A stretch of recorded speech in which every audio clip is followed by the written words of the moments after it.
What up? This is the Spawn on Me podcast. Welcome everybody to the show. This is episode 312 of our podcast. I'm your host, Kahlief Adams, and I'm here this week and every week with my man, my mellow, the smoothest kind of fellow, myself. Massive love to everybody out in podcast land, X-Ray land, and Twitch land who are joining us for our live recording here on this wonderful Friday. Really excited for today's show because we have lots of stuff to talk about, lots of stuff that we're going to dig into, because it has been a really, really dope week. And it has been a lot of fun, getting into so many online conversations, fights, and beefs, this week. It's been a whirlwind of emotions, and it's been a whirlwind of anxiety because of all the things that are going on in Chicago. Again, everyone in the chat, super excited to see you all tonight, and everybody else who's going to be listening to this in podcast form and on the radio here in Portland, Oregon. Thank you for listening to the show last week. We had a blast talking on episode 311 of the show, talking about a whole bunch of games we've been playing and just news of the week. This week is going to be a little bit different because I had the fortune of being able to do a review on another site that wasn't on Spawn on Me's actual podcast. So it is rare for me to be able to get into my writing bag like I used to do when I was doing Spawn Point blog, which was almost at this point, I think 9 years ago. I think it's probably maybe even 8 years ago at this point, maybe, where Spawn Point blog was still kicking and I was still trying to write things on the internet and hoping that people would check it out. But this week, it's all about one of the most anticipated games in the space, at least especially in 2019, something that we've been talking about since 2016, and that is Death Stranding from Kojima Productions. The man, the myth, the legend himself, Hideo Kojima, has finally put his opus out into the world, and I had a chance to go through it a couple weeks ago, and on the 8th, all of you will be able to go through it as well if you choose. It has been a really crazy couple of weeks. So 2 weeks ago or so, I was approached by the folks from The Hollywood Reporter to say, hey, we know we enjoy your work. We'd love for you to review Death Stranding for us. Would you be interested? I freaked out because, one, I've worked with The Hollywood Reporter once before, and it was a really fun experience. They are a huge site. It is getting in front of lots of people, which is exactly what you want when you're trying to figure out good ways to be able to showcase your work. But it's especially cool because Hollywood Reporter, although they have a game section, their connectivity to not only the entertainment world, but into the bigger kind of movies and that kind of space is really fun. And to be able to kind of connect those two worlds is really cool, especially when you have a game as big as Death Stranding that everybody has been trying to review and everybody is really excited about. So it was something that I had to jump on really quickly and say, yeah, I'm totally down to do this, because why wouldn't you be down to do something like this? So then the process kind of starts, and it's been a rocky road with most companies, and Sony, I would say, in terms of a PR perspective.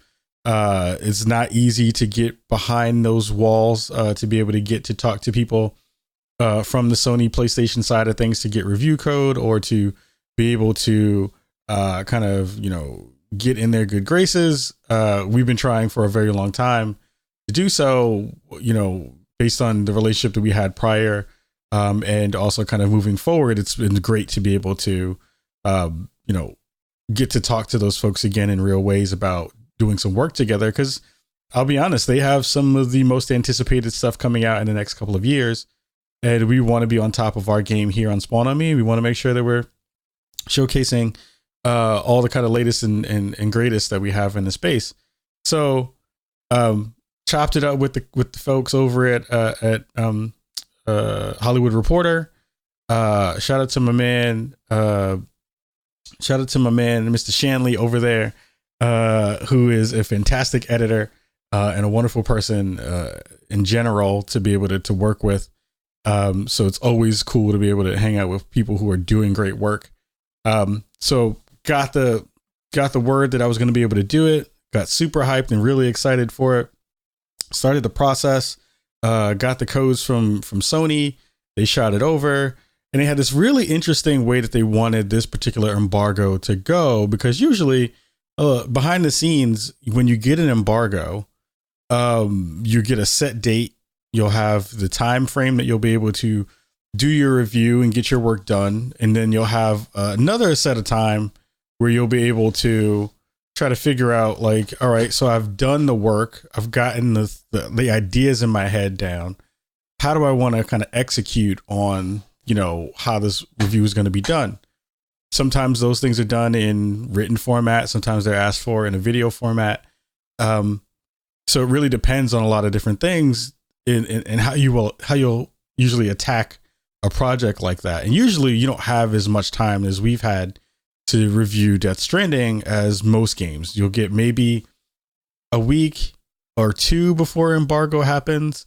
We had it for, I think, almost 3 weeks to be able to dig through it, which is a really long time. And I think for a game this big, you need that amount of time to be able to do that work in a good way. So that was really interesting to see that kind of play itself out from a different perspective, which was cool. But the meat and potatoes of it was we would be able to do work in a couple of different ways. One would be the first initial embargo dropped today. So today is November 1st in terms of when we're recording this, but you'll be hearing this a couple of days later.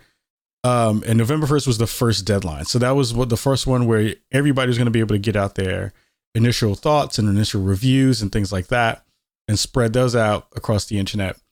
And that was only really going to be up to from the prologue of the game to the third chapter, which is, for me, something different. I've not had a embargo where it was chunked out and you had to kind of like only talk about a section of the game, which was really weird in terms of trying to figure out how to do a review for it. The second embargo that you will all be able to kind of take part in as consumers, and myself as well, will be around the 11th of November. So the 11th of November, anyone who's gotten a copy of the game early, who will be able to talk about the game in its fullest way. You'll be able to talk about the entire game. Of course, they ask people to not share spoilers because it's just too early, and most people at that point would have had the game for basically 4 days, and that game is not something you can bum rush your way through in 4 days. It took me, in terms of my full playthrough, where I got to the end of that game, it took me 58 hours to get into that part of the game in the second half of the game, and to wind up finishing it took that long. So Sony has been really smart about trying to figure out ways to stagger the coverage. One, because it's really smart to double up on your coverage, because you'll get some of the news cycle early on the first embargo. And then people will want to come back to the conversation because they'll be able to talk about the rest of the game and more feelings about it on the second round. But for the game itself, that's another bump that you'll get in terms of visibility as well. So it makes sense from a Kojima standpoint and from a Sony standpoint to double up on that end. As a reviewer, it makes it a lot harder because you have to then try to figure out, what can you actually talk about? We can't show a lot of footage of the game as of yet. I'll show some footage tonight on the show. So you may be getting to see some of your first real live gameplay from Death Stranding for the first time ever here. Mind you, it will not be past any of the third chapter of the game. It'll be from the fairly super early parts of the game. Again, if you're watching us on Twitch and you don't want to be spoiled, I would tell you to go away. I will give you a prompt to tell you when we're going to show some footage if you don't want to be spoiled. And if you're listening to the podcast now, the plan is hopefully to talk about it tonight in some detail. And then I'm hoping to have a couple of folks get together with me again in a couple of weeks, or maybe in a couple, like a week or so, And we're going to have a cool roundtable discussion about it, hopefully, that people will be able to dig their teeth into. And by that time, you'll have had some time with the game to kind of get your feet wet and to get your self situated within the world and things like that. So, and again, you can always skip that episode if you want to and come back to it after you've played the game. These things are evergreen. That's the reason why they're cool. So starts to sit down and write about it, and it's a really difficult thing because if you've been catching up on any of the coverage in the past 24 hours, it's been all over the place, and it's been one of the coolest experiences I've ever had as a journalist or as a part of the media in the almost 8 to 9 years that I've been doing this so far. And that's something very, very special. I knew once I finished the game or when I was playing it that it was going to be extremely divisive. I knew that it was going to be something where we would not see a lot of people with the same kind of viewpoint on the game. I think people had an idea that it was going to be like this before the game dropped, but I don't think people really understood just how differently people were going to come to this game. And I'll explain why. So my review talked a lot about not just the kind of fundamentals of the game, but it talked about the feelings that I had kind of towards the process, towards Kojima himself, towards the ideas around what the game was supposed to be, because a lot of times we didn't really know.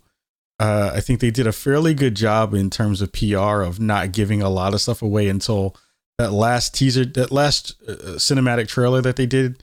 I think, again, if you're listening to this, don't look at it because there's a lot of stuff in there that is, I wouldn't say crucial because the plot has lots of different things that it's doing, but I feel like it's stuff that you would want to just be able to view in context with the rest of the game. So I would advise people not to watch that trailer if you have the means not to.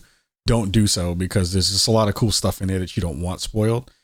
But it reminded me of going back to 2016 when it was my first Sony press conference at E3, and I was sitting in the Shrine Theater and just sitting there in awe of the whole spectacle of what the Sony press conference was going to be. I'd seen so many for so many years, sitting at home on my couch watching these things, and then getting a chance to kind of sit in the stands and watch it unfold in front of my eyes was something I really always remembered.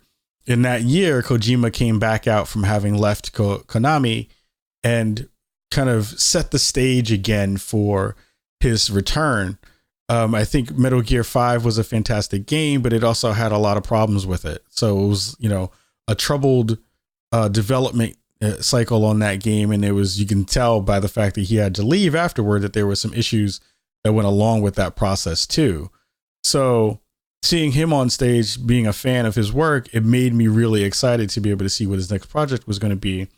And then you had this enigmatic, super weird, out of nowhere Norman Reedus showing, which was nuts because Norman was at the top of his game on The Walking Dead at the time. And you're like, oh snap, we heard that, PT was going to be a Silent Hill game and he was supposed to be tied to that. So there was this controversy about that game going away. There's a lot of context behind the scenes of like why it's important or why it's kind of cool for this game to be out. And he gets on stage and he's like, yo, I'm back. Everybody screams, they wild out. They're like, yo, this is really cool. And we go through that trailer of, Norman Reedus, without his shirt, hanging out on the beach, looking into the ocean, and these floating images of these humanoid bodies just kind of suspended in the air, with no explanation as to why. Fast forward, 3 years later, and I pop it into, put in my code, I start it up, get the download ready, I go into the game, and it's one of these like really dope moments where you are anticipating something and you just don't know what it is, but you're really excited for the prospect of it because you have all these emotions and all these feelings that are tied to, what your expectations are supposed to be. And then when when some of those things get moved around and kind of jumbled, it gets you even more excited because you're like, oh crap, I got to figure out what this is going to be.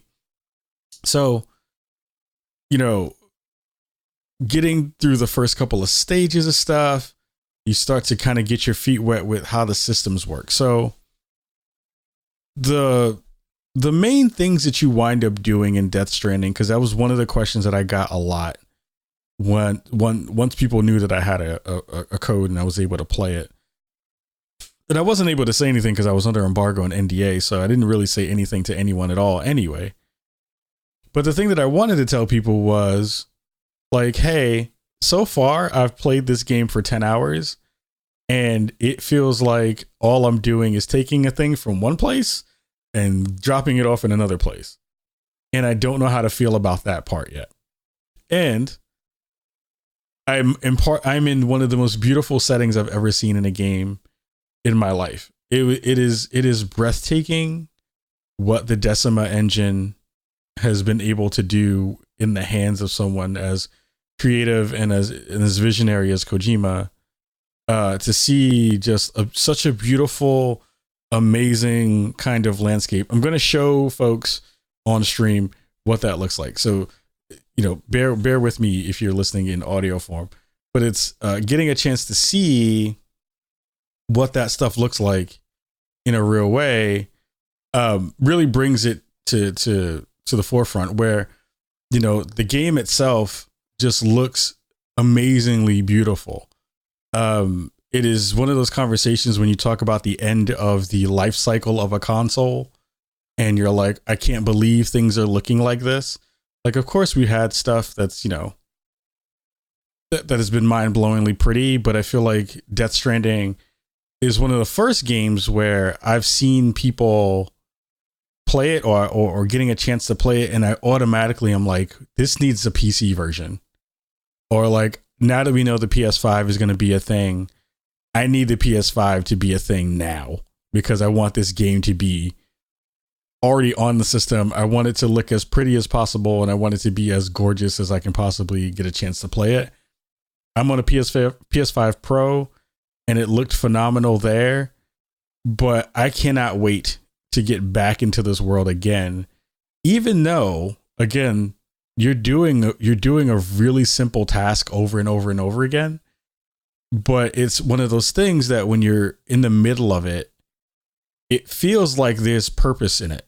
And that purpose is not just about you, but it's about the kind of ethos of what Kojima was trying to do when he decided that he wanted to make this game about connection, and this game about how we are all kind of together in this space. So, you know, the main idea behind what they're trying to do is, you know, there's been this cataclysmic event called the Death Stranding.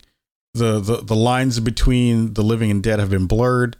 You're not able to kind of differentiate anymore, like where those places are anymore. But people have figured out that there are things that are connected to each other in various ways. So one of the main characters in the game is the rain. So there's this kind of toxic rain that falls from the sky called timefall.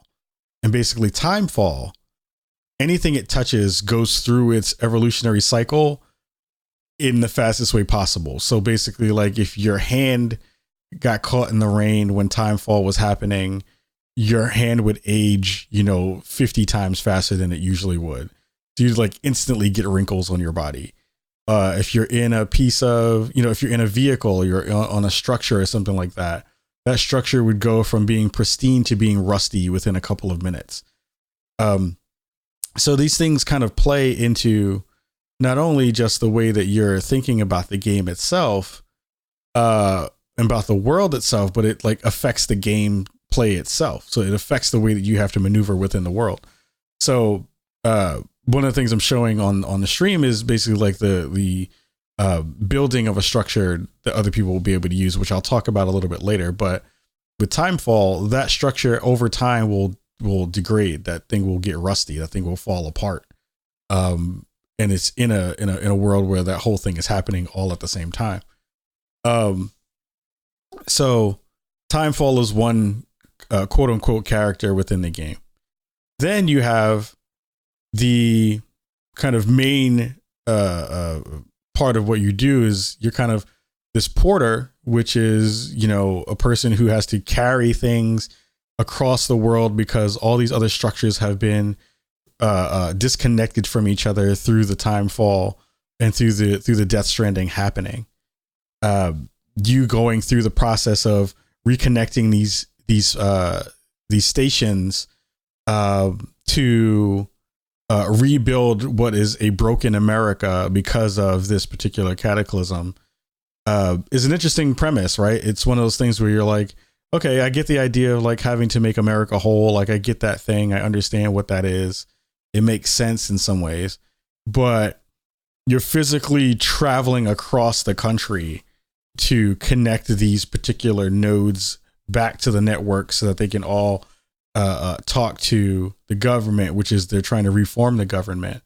And your job as Sam Porter, done by Norman Reedus, is to be that person who's making that transition, who's helping the world kind of reconnect to each other, and who's helping kind of piece together literally the bits of making that whole happen again. You'll hear in the story a lot about the concept of making America whole again. Of course, we know that moniker because of the whole MAGA stuff that happened with the Trump administration. And at first, it was really kind of off-putting. It was a thing that I didn't really like. And it's heavy-handed in the way that it gets talked about, and they do it a lot in the game, which was kind of annoying, but you get used to it. It serves an actual point in the plot, which is necessary.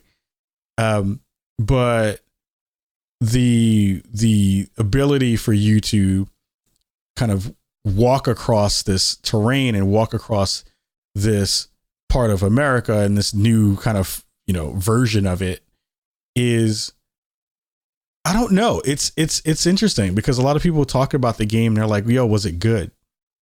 And it's funny because my wife would watch me play because I basically bum rushed through it in 58 hours, spent a whole week doing it after I got home from work.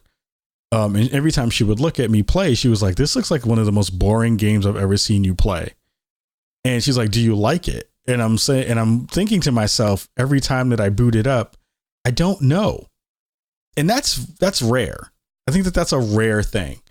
You don't get a lot of games that do that, where you don't really have the specific answer in that way.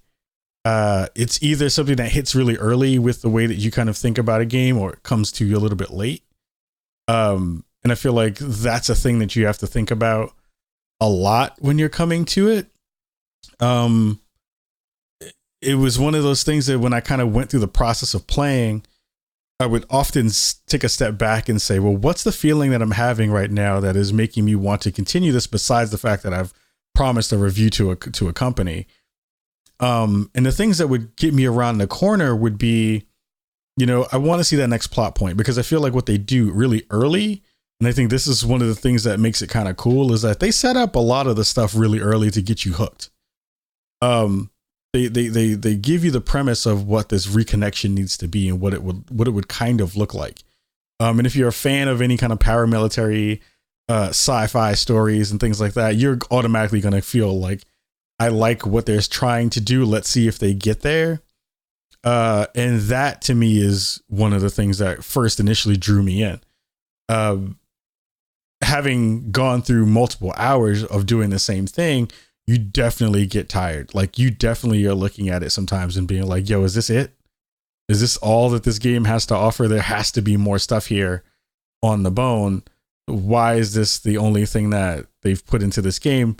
And mind you, it gets broken up into different things. Like, there are absolutely other parts of the game that you get a chance to engage in. Like, there are absolutely parts where there's combat. Absolutely parts where there are, really elaborate and intricate cutscenes where you're talking to main characters about their motivations and about why they are doing what they're doing. But for the most part, like, the main gameplay loop is you getting a thing from somebody, them saying, hey, can you take this to somebody else? and then you trekking across the world to do so.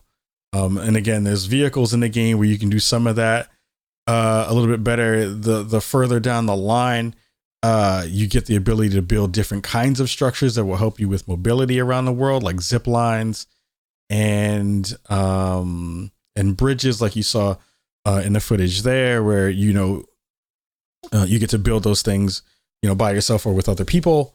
And the story then folds itself out. I don't want to give too much away because it's difficult not to, and it's too early, and plus the embargo's still there. But there's a couple of themes that came through really well within Death Stranding that I feel that need to be discussed really quick. Is I think that the whole idea of the premise behind the connectivity parts, I think were done really well within the systems themselves, but I don't necessarily feel like the story itself gave that layer in the way that you had hoped. That's one of the things where I wish that there was a little bit more exposition in some of those places. Like, you do get there towards the later half of the game, but I think that in the initial parts, it takes a very long time to get the ball rolling. I think that the kind of best parts of the game were more about the interconnected systems that I saw within the game. Again, of like, for instance, you'll be able to kind of move from one part of the map to another part of the map, and there's different variations in terrain, right? So it's like, some of the game looks like that part that is, based in Iceland, right? So it like has this kind of like rocky, sloped, mountainous kind of terrain. Then there's other parts in the game later on that don't even look like you're on Earth. It looks like you're on a barren, Mars kind of planet. Which was also fascinating to be able to see the differences in the way that the map that you have has these different kinds of ecosystems to a certain extent. But one of the things that you'll notice early is that the gating of the game comes in the form of the environment itself sometimes. So like, you'll be walking from one section of the world to another section. And you'll come across, a riverbank or something to that effect. And usually you think that, okay, I can look at this thing. It looks like I'll be able to walk across it. I can get waist high into it and I'm pretty much fine. Your aura deck that you have, the thing that kind of blinks over your shoulder, will tell you often, once you blink and kind of give that pulse out into the world, what the depths of the water may be. So it'll tell you, it'll have like this kind of grid where it'll go from like a light blue to a yellow to a red. So it's like anything that's yellow or red is you starting to get deeper, and you might not be able to walk across that thing without losing your cargo. You'll go through that process and you will lose your cargo often. Like, it's a thing in the game where it's not something where you will just automatically feel like you're able to kind of take on every form of terrain initially. But what the game does really well is it showcases the sense of weight and your sense of balance. And that, in a weird way, is one of the coolest parts of the game. I don't go hiking often here in Oregon, but my wife absolutely does. And the times that I've gone with her to go hiking, there's just like a really interesting thing that your body learns to do if you're familiar with that form of exercise or that form of exploration. Your body shifts its weight in different ways. Like, you understand how to move down a slope as opposed to moving up a slope. You have a difference in the way that you kind of traverse things. And I feel like Death Stranding does a fantastic job of replicating that, enough so that I remember having a bunch of stuff on my back because the vehicle that I had taken with me wound up being broken. It got basically killed by timefall. I had left it out in the rain. Timefall basically like deteriorated it, and it was no longer usable. And I had kind of been in a space trying to get away from the enemies or the BTs, and I just wound up spending so much time in that spot that I lost my vehicle. I had literally everything that I needed on my back that I'm carrying, and the way that I had to shift my weight or the way I had to carry things was different. So like, if you watch the character move, of course you usually see the thing that's on his back. He has a backpack where he's able to kind of just put things on it. But the really cool part about that is he has like the jacket or the thing that he's wearing has all these little points on it, these little articulation points. So it's like you can carry a thing on your thighs, or you can carry a thing on your shoulders, or you can carry things on your hands. You can carry them in your hands, and those things will determine how you shift your weight. So it's like if you load everything that's really heavy on one side, and it'll tell you how heavy things are. If you load things on one side, that means you'll have to compensate on the other side to make sure you're constantly holding your backpack with your hand. So that changes if you're going up terrain. That changes if you're going down terrain. So you have to constantly think about the trade-offs in the way that you want to kind of maneuver around the world in the most efficient way that then balances out your stamina, that then balances out, you know, all the kind of body things that have to happen within that space. One of the coolest parts about it is like when you're going through the process of packing your bag, basically, when you get your missions, it'll kind of give you this ability to kind of get all the stuff that you need. What you've done is they have an auto button basically that will auto kind of push everything in the most efficient way. So you can have a thing and it looks like it's stacked all the way up to the ceiling. If you hit that auto button, it will kind of condense all those things down into the most reasonable version of what you'll be able to carry that is most beneficial to you moving around with it. So that is a very cool thing to have as a part of the systems that are in the game. And again, it feels like they cribbed a lot of stuff from the Metal Gear 5 FOB stuff. So like the forward operating bases stuff where you would invade other people. You can see that a lot of the systems that they had within that particular part of the game, they definitely cribbed some of that stuff and pulled it into Death Stranding, which was really interesting. But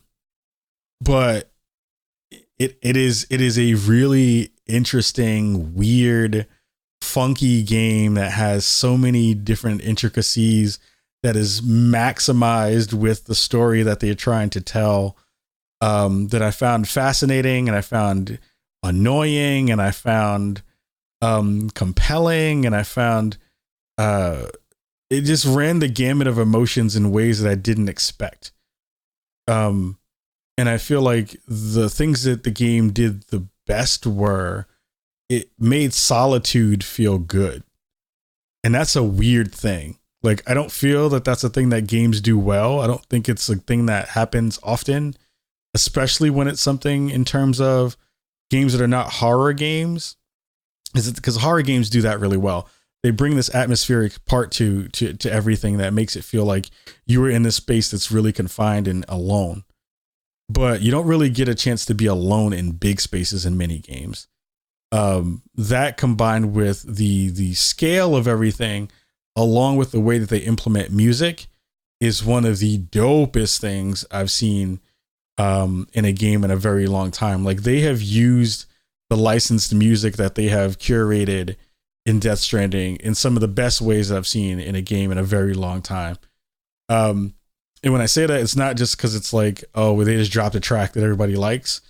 It's stuff that fits the mood and evokes emotions in the player that feel genuine. Walking down the side of a mountain and being able to see, or being able to hear whatever track it was that just really fit the mood of the moment, was really cool and brought something very special to the game. The other thing that I wanted to talk about in terms of Death Stranding was, you saw the little footage of me building that bridge in the game. A lot of people wondered about what the kind of online capacity of the game was going to wind up being. There isn't an actual like genuine online. There's no multiplayer in the same way that you would usually think of multiplayer. It is kind of this asynchronous system where you can help build structures within the games. You can help build places for people to store things.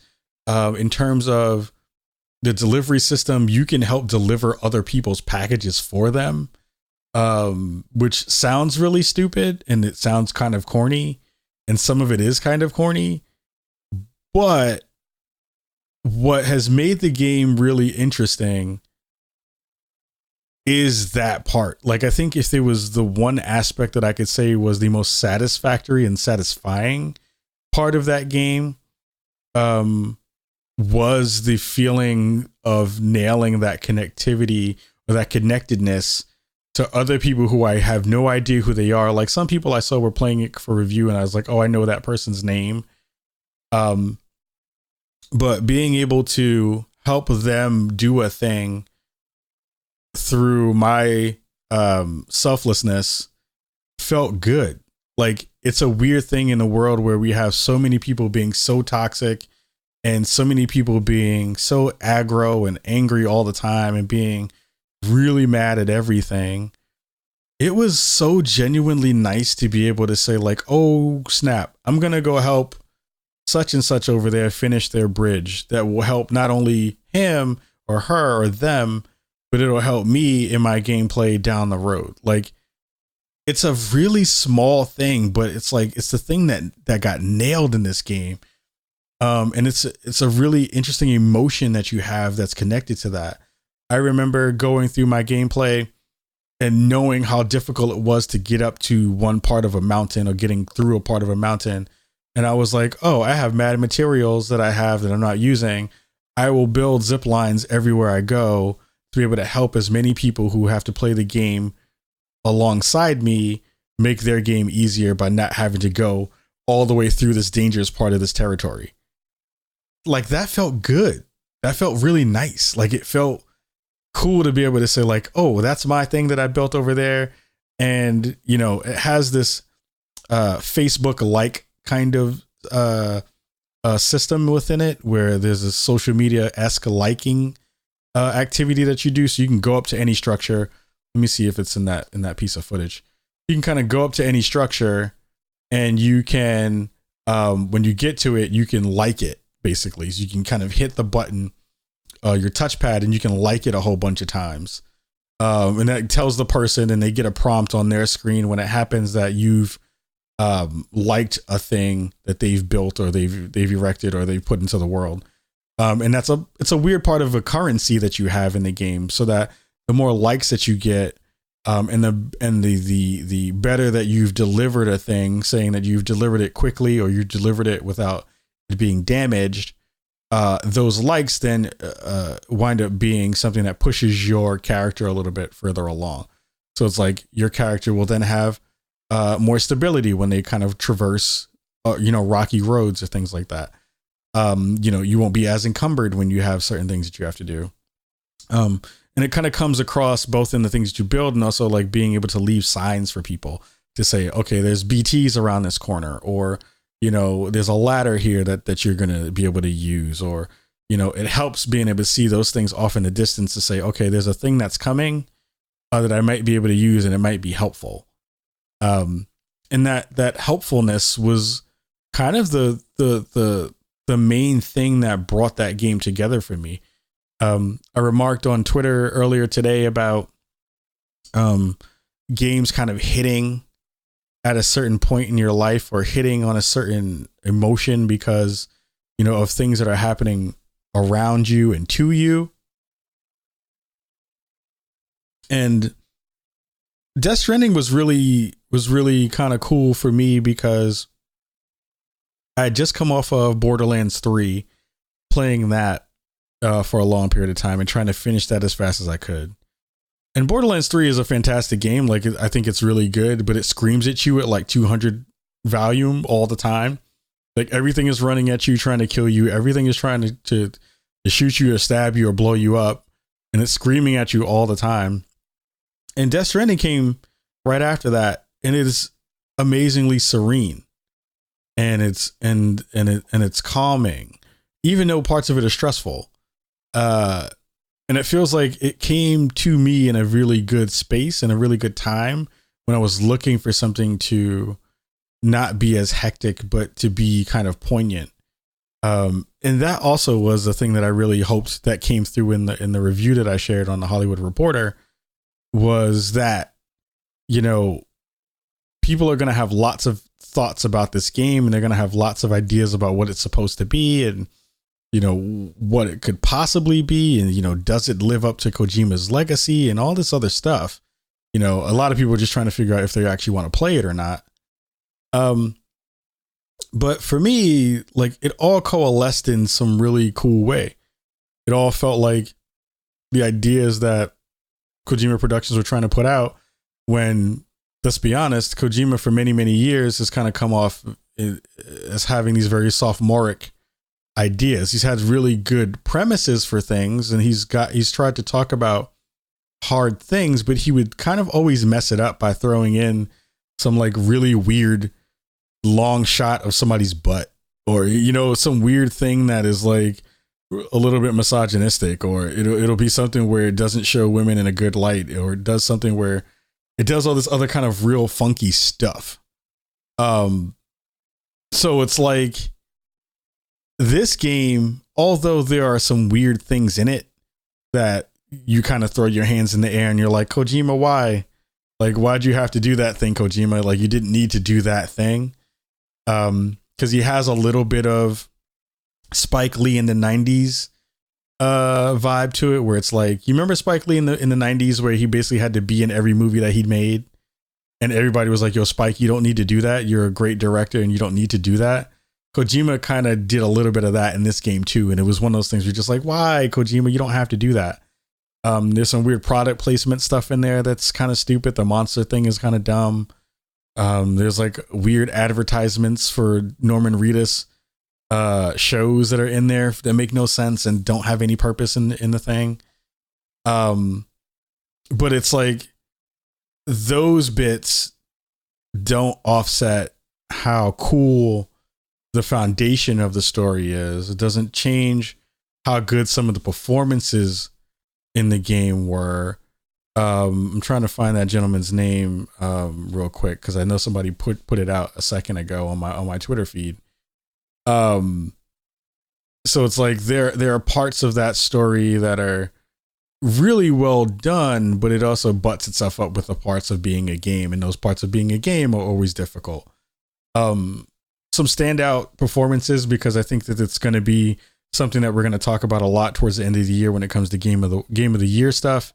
And I know at the Game Awards that Jeff Keighley is going to wild out and do a whole bunch of crazy stuff with Death Stranding, because he and Kojima are boys. So it's going to be really crazy to see how many awards that go. Death Stranding is probably going to wind up winning, and everyone's going to be like, yo, that joint is rigged. Yo, that joint is mad rigged. I don't know how Death Stranding won like 7,000 awards. But Die Hard Man, who's played by Tommy Earl Jenkins, who I'm dying to get on the show. I want everybody in Chicago to kind of like shout that dude out. Tommy Earl Jenkins, who plays Die Hard Man. There's been conversations about like, yo, there's no black people in the game. There, I did count like 4 or 5. So, you know, take that with a grain of salt. Die Hard Man is the one of the main protagonists or main characters within the game. And his performance was phenomenal. I think he did a fantastic job. Who else? Troy Baker, who plays the main bad guy in the game, did a dope job. Like, I was a little bit tired of seeing Troy Baker get everything in terms of acting roles and voiceover roles.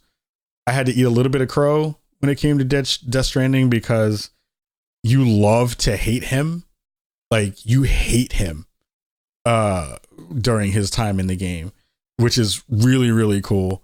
Norman Reedus is actually really good in this thing. It's interesting because he's really playing the same role that he had in The Walking Dead, which I don't know. It's like, it's not a stretch, because the characters are fairly the same. They're both really standoffish, and they, there's a physical reason why he is standoffish in the game, but there's also like this emotional reason why he's standoffish. But it feels like he plays his part fairly well. I don't know if it's the writing or the acting that was the culprit in some scenes. I'm going to assume it was the writing, because I feel like Norman Reedus, when he's on point, can really deliver a line and can control a scene. So that was interesting. The Linda Carter. No, not Linda Carter. Why can't I think of her name right now? The woman who plays like the main character in the game. I can't remember her name right off the top of my head. I just blanked on it. If you know in the chat, let me know. She was really good. It was good to see her, refreshed in this game in this way. To see her younger version of herself kind of reborn in some ways. Mads Mikkelsen was actually one of the best parts of the game, which I did not expect. He had some really, really dope moments as well. And I think there's just like, again, Lindsay Wagner, thank you in the chat, Space Mojo.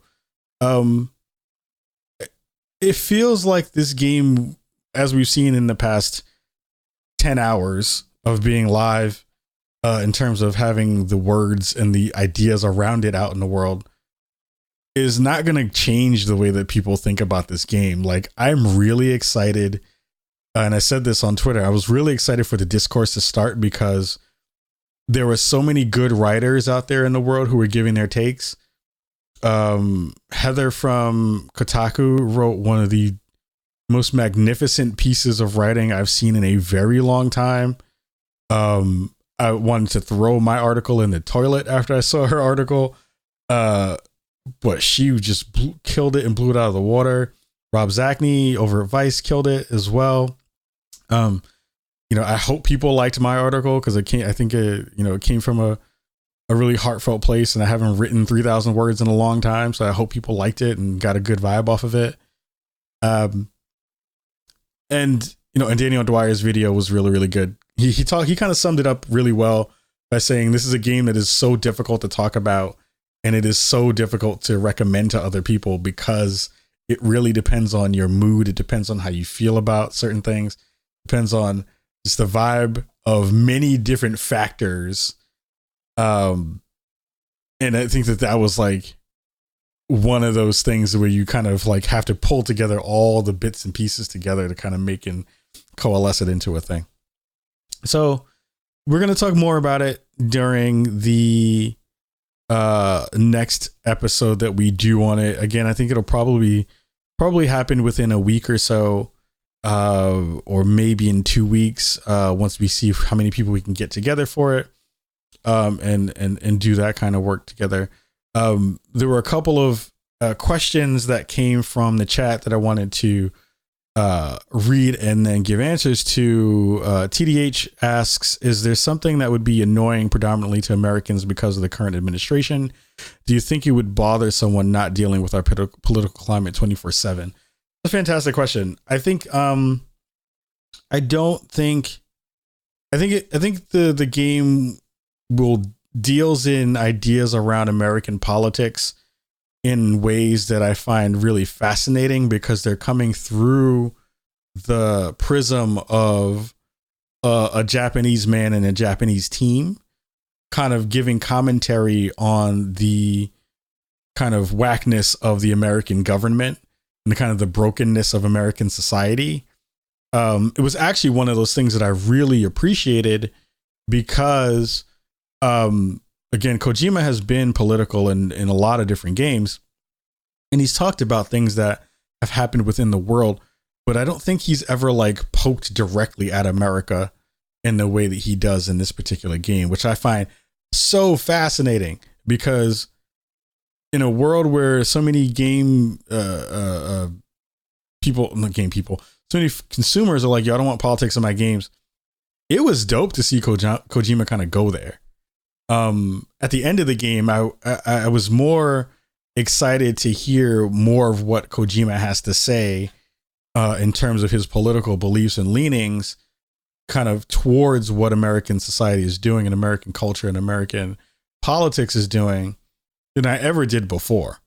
Like, he talks about environmentalism, he talks about war, he talks about, you know, our government, he talks about the breakdown of society, all in ways that aren't super profound, because I don't think he really gets there. But seeing him throw the questions out and give small snippets of answers was really refreshing.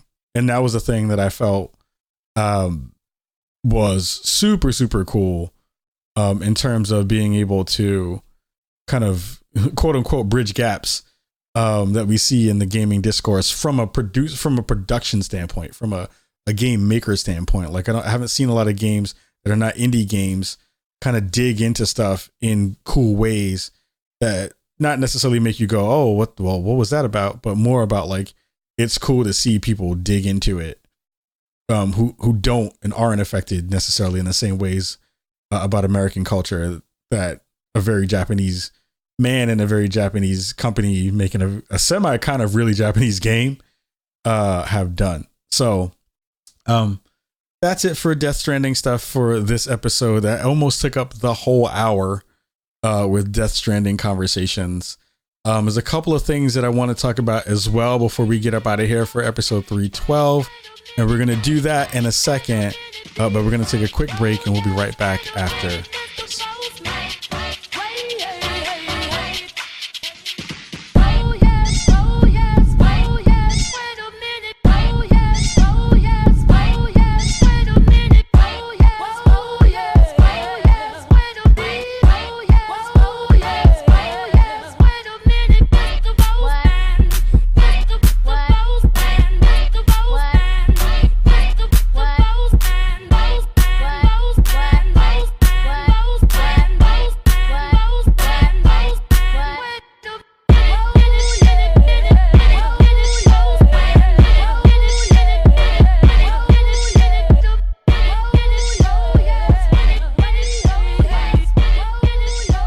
To the Spawn on Me podcast. I'm your host, Kahlief Adams. This is episode 312 of our shizzle. The last thing I want to talk about for this week is BlizzCon is happening. BlizzCon is going down real hard in the paint. It was a really interesting time today to see the opening ceremonies with all the controversy that has been surrounding it. One of the two major kind of takeaways that happened during the festivities so far that I cared about, I'm sure there's stuff that everybody else cares about, but the things that I was really paying attention to was the kind of, you know, setting off of the show and digging into the prospects of what that was going to be. There's been conversations all week about, you know, what's going to happen when BlizzCon goes down. Are there going to be even more protests? Are there going to be more folks kind of like going through the process of trying to figure out how to talk about what's been going on in the space? And what's Blizzard's response going to be to all that stuff in those same ways?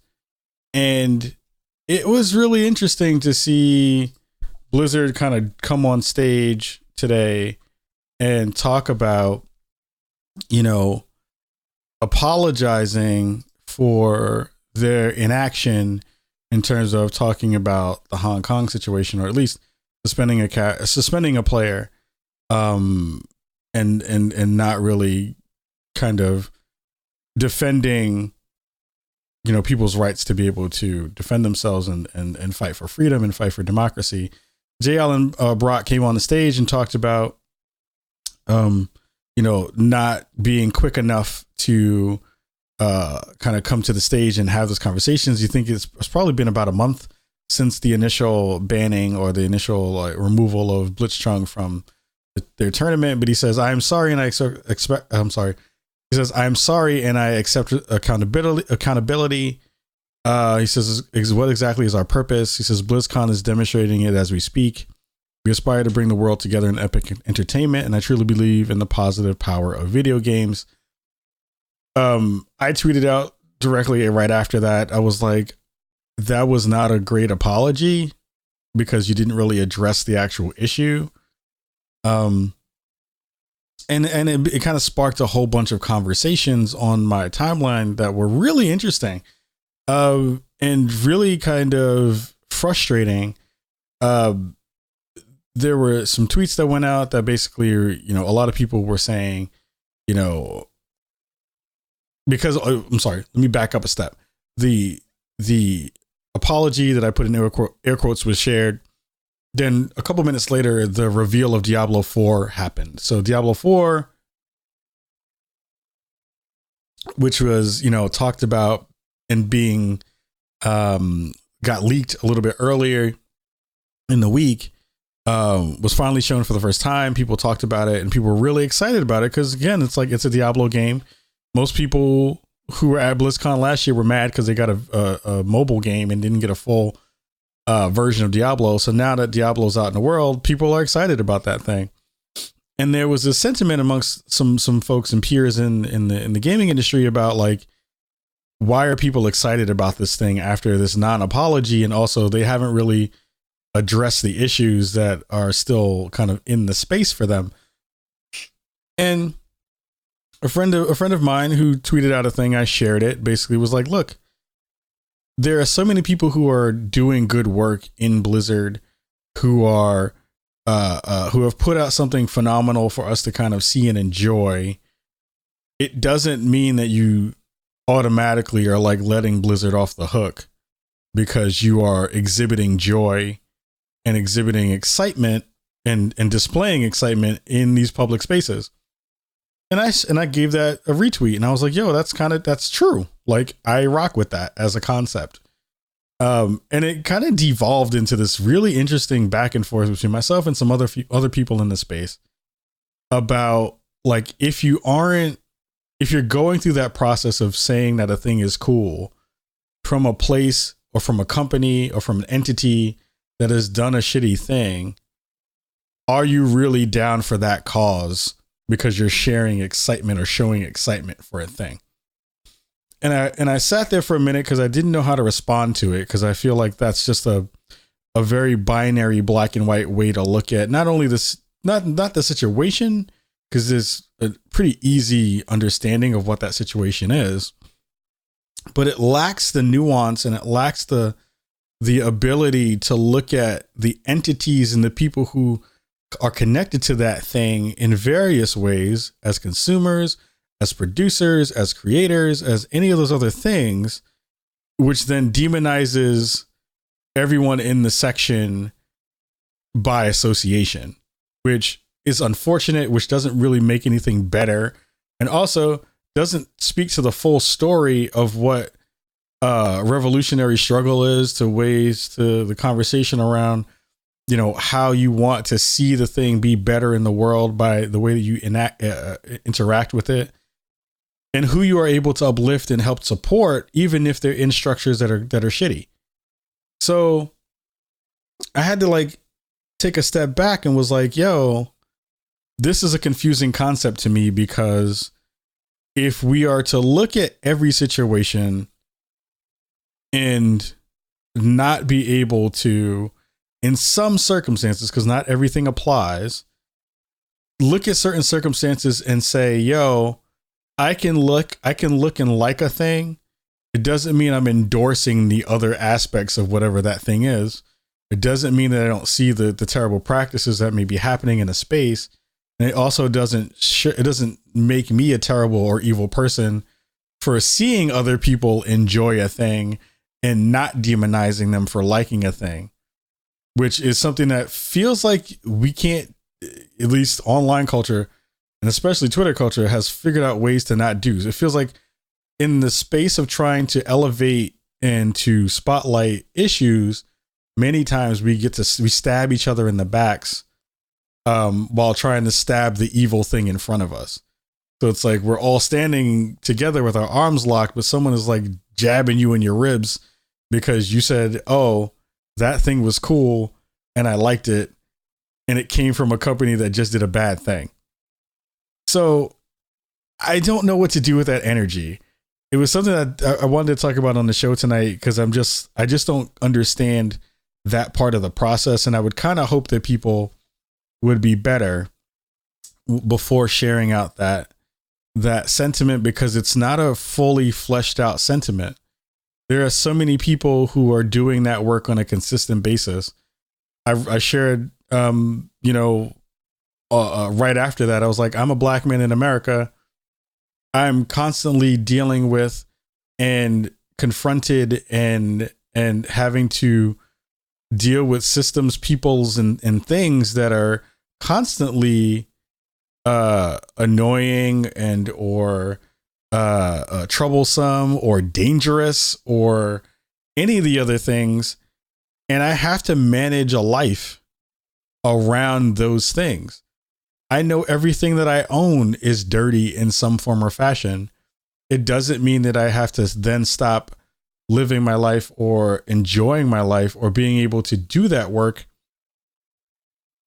without being able to also acknowledge that some of those things are tainted.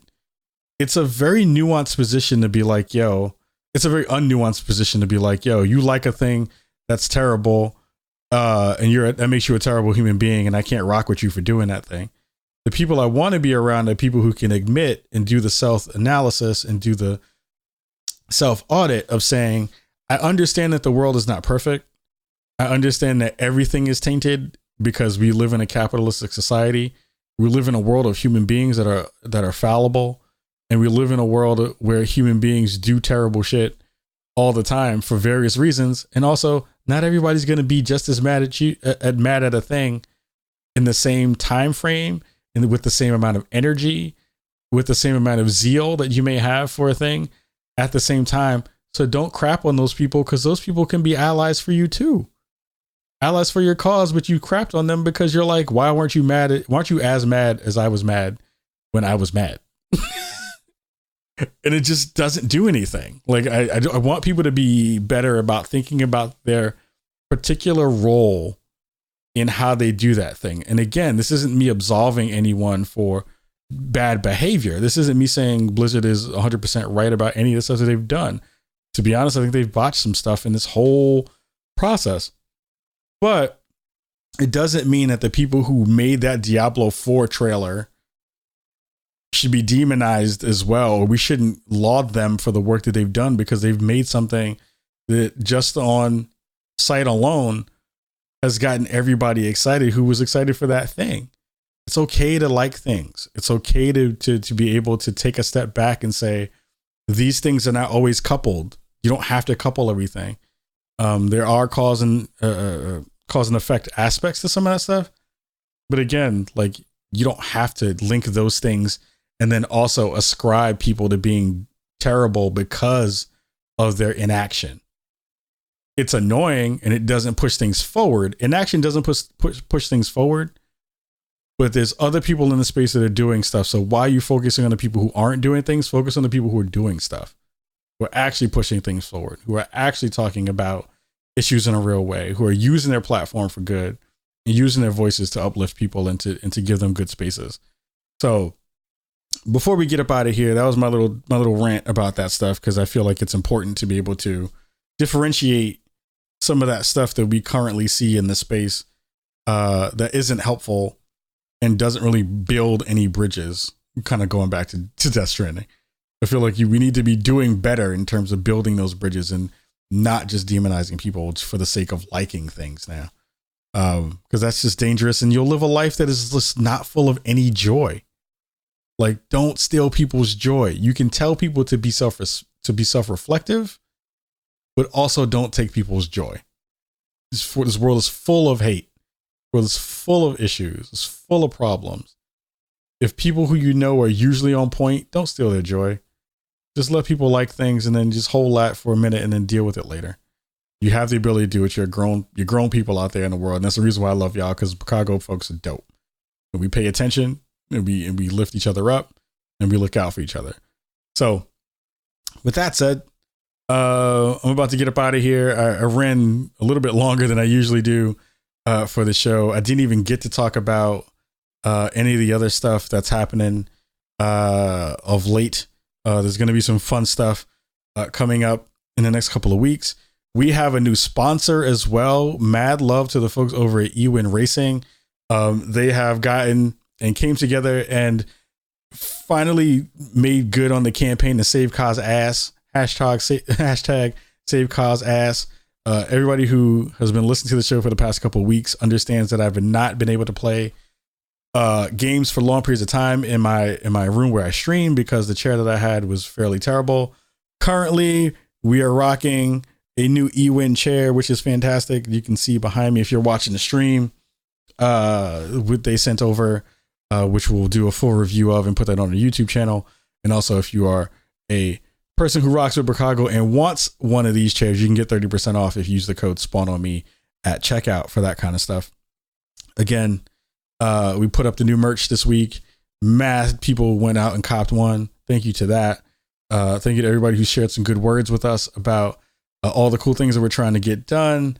And to everyone who shared a good word about the review today and during the week, I really do appreciate it. It is good to be able to flex those muscles again in real ways. And I'm hoping to be able to do even more of that work in the future. And I would love to do more reviews like that, especially with some Sony products. So mad love, shout out to Sony. I can't talk today.